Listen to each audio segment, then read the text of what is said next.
U.S. troops in French parade, Trump did something jaw-dropping. President Donald Trump blessed Bastille Day with his presence.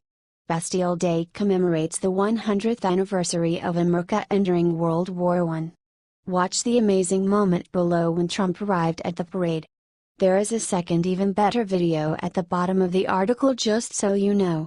Sacre Bleu. Trump and Melania look so wonderful in France. They are so classy. Then everyone noticed the amazing thing that Trump did when he saw U.S. troops in the parade. It's incredible. Trump was the only one seen saluting as the U.S. troops went by in the presidential box. The two men can be seen talking as U.S. and French fighter jets flew overhead. There were 8 U.S. planes in the parade as well as 145 U.S. troops on the ground, according to the Sacramento Bee. Trump and Melania have stood up for the American people since they have been elected. They have taken so many barbs for us.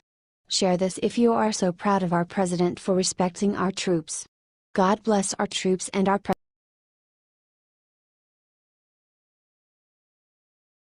Hell no, George Bush and Bill Clinton just teamed up to do the unthinkable to Trump.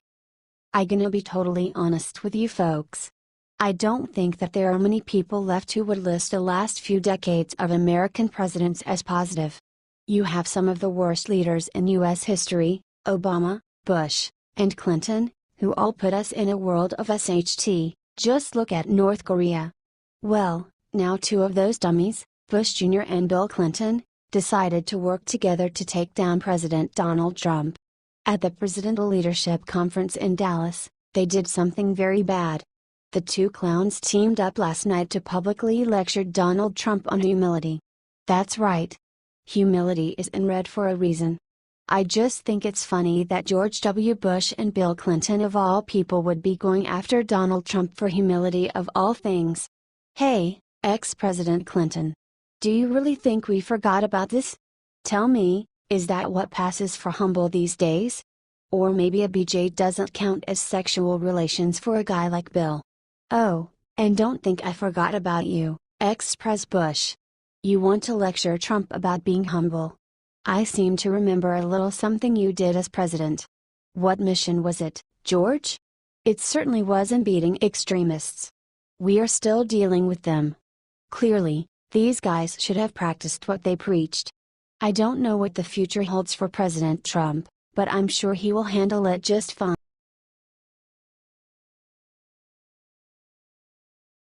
Trouble in Paradise. Jeff Sessions just laid the smackdown on the state of Hawaii.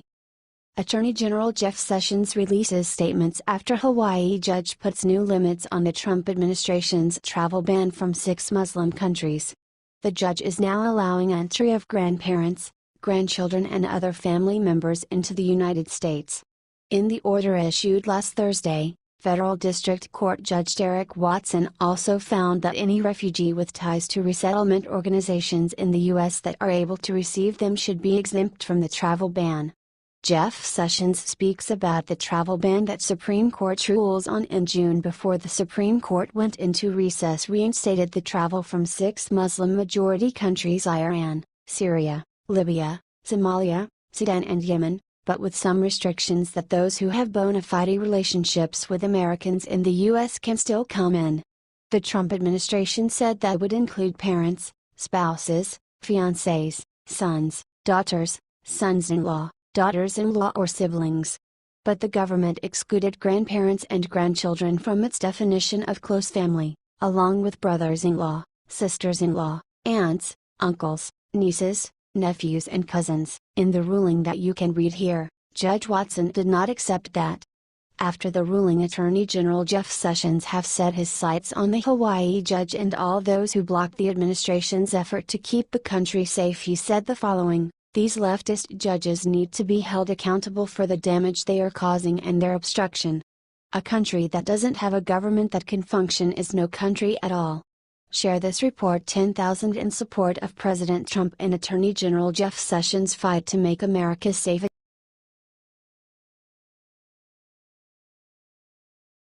This top DHS agent just pointed out what Trump just quietly did to our border. It's incredible.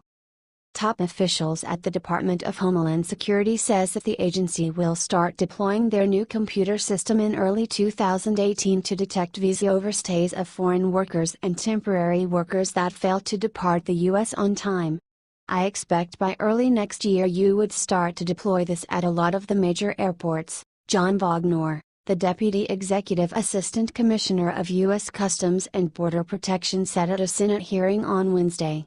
Watch John Wagner testimony here. The release of the new system is being driven by President Donald Trump, who signed an executive order in January telling DHS to quickly deploy biometric entry and exit tracking systems at airports to be used by U.S. Customs in the United States. Once deployed, it will allow immigration officers to quickly identify overstays for incentivized departures.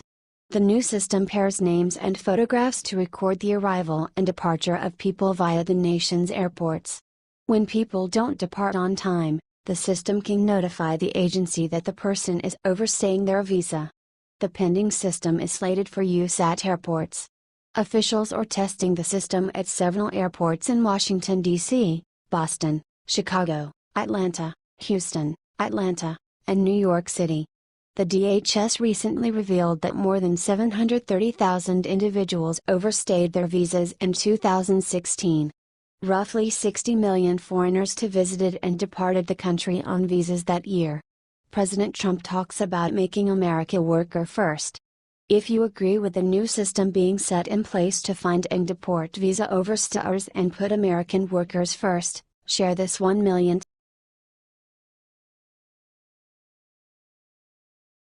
Anderson Cooper tries to embarrass Sebastian Gorka, immediately regrets it. Yesterday, one of Trump's top aides, Sebastian Gorka, joined CNN's Anderson Cooper to talk foreign policy. The interview was about to be about Trump's Paris trip, but Anderson tried to catch Gorka off guard with the usual BS questions you've come to expect from CNN, Russia this, Russia that, blah blah. Then Gorka made Anderson immediately regret it and destroyed him on live TV. Gorka pointed out that Anderson's nonsense questions are the reason Tucker Carlson gets nearly 10 times more viewers. He said that CNN's BS fake news are the reason they get lower ratings than Nickelodeon cartoon reruns. He also exposed Anderson for being owned by corporate sponsors who want to destroy Trump. I'm sad to see CNN fall to this. I know you want salacious, sensational coverage for your ratings so your corporate sponsors and owners will have more money, but that's not media, that's not reportage. Ouch. However, he didn't stop there. Let's let the views judge. WHO have now decided that you're in 13th place in national ratings behind Nick at Night, a cartoon channel, LOL. Tucker Carlson gets 4 million views, you barely scratch 200,000. Ha ha. People would now rather watch cartoon reruns than CNN. Can't say I'm too surprised, because that's what happens when all you produce is very fake news.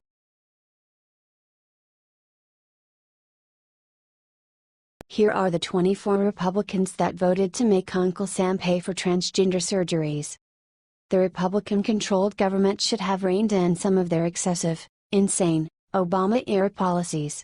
On Thursday, the House of Representatives voted 214-209 reject an amendment to the National Defense Authorization Act, NDA, that would prevent the Pentagon from paying for hormone therapy and surgeries for transgender individuals. This is horrible. Democrats have said that the proposal is bigoted and unconstitutional. They won support from 24 GOP lawmakers to scuttle the amendment to the defense policy, according to Huffington Post. Here are the 24 Republicans that voted to defeat this bill and keep transgenderism in the military, compiled by the Gateway Pundit. Amash Me 3 RD District Bergman Me 1st District Coffin CO 6th District Comstock VA 10th Cook California 8th District Costello PA 6th District Corbello FL 26th District Deham California 10th District Dent PA 15th District Faso NY 19th District Fitzpatrick PA 8th District Tissa California 49th District Catco NY 24th District Knight California 25th District Lance and J 7th Labiendo and J 2nd McCarthy Cartharin J 3rd Mast FL 18 Threeden Y 23rd District Rygert Y 8th District Rosletten and FL 27th District Chester Pond 9th District Stefanican Y 21st District Tenney in Y 101st. You heard that right here. These are the Republicans that voted to keep transgenderism in the military. Share this if you think that we should not have transgenderism in the military. If the left is so worried about Russia, then why are they making our fighting force weaker with this crap?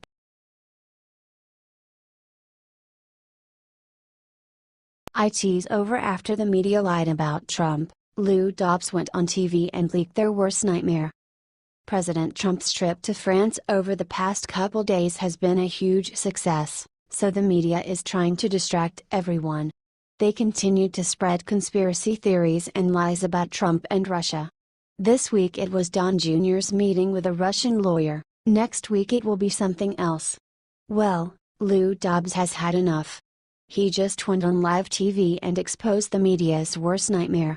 Dobbs exposed how the deep state was secretly using the liberal media to try and overthrow Trump. He explained how they are accelerating leaks from within the top levels of government in order to saturate the media with Trump scandals and try to break the will of the American people. Then they'll move in and try and have him removed. Here's an excerpt. This is an effort by the deep state to roll over a duly elected president and to break the will of the American people. This is about a full-on assault by the left, the Democratic Party, to carry out a coup d'etat against President Trump, aided by the left-wing media.